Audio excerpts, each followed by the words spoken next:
బతికొండగానే ప్రభుత్వ రికార్డులో తనను చనిపోయిన వ్యక్తిగా చూపించారంటూ ఓ బాధితుడు ఆవేదన వ్యక్తం చేస్తున్నారు. ఏలూరు జిల్లా కలిదిండి మండలం కోరుకొల్లు గ్రామానికి చెందిన ఎర్రంశెట్టి మురళీకృష్ణ అనారోగ్యంతో ఆసుపత్రికి వెళ్లగా ఆరోగ్యశ్రీ రికార్డుల్లో తాను ఇప్పటికే మృతి చెందినట్టు చూపించడంతో వైద్యం అందక ఇబ్బందులు ఎదుర్కొన్నట్టు తెలిపారు. విజయవాడ మున్సిపల్ కార్యాలయంలో తనకు సంబంధించిన మరణ నమోదు జరిగిందని ఆరోపిస్తున్న మురళీకృష్ణ తాను బతికే ఉన్నానని నిరూపించుకునే పరిస్థితి వచ్చిందంటూ ఆవేదన వ్యక్తం చేశారు.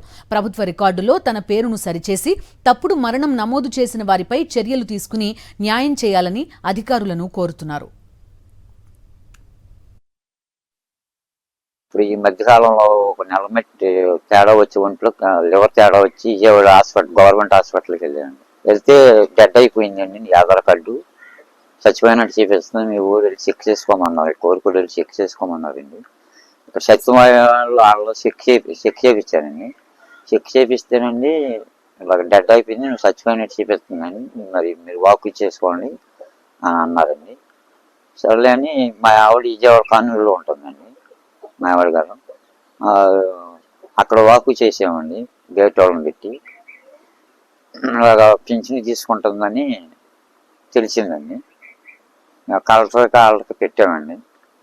అలా సమాధానం రాలేదండి మాకు.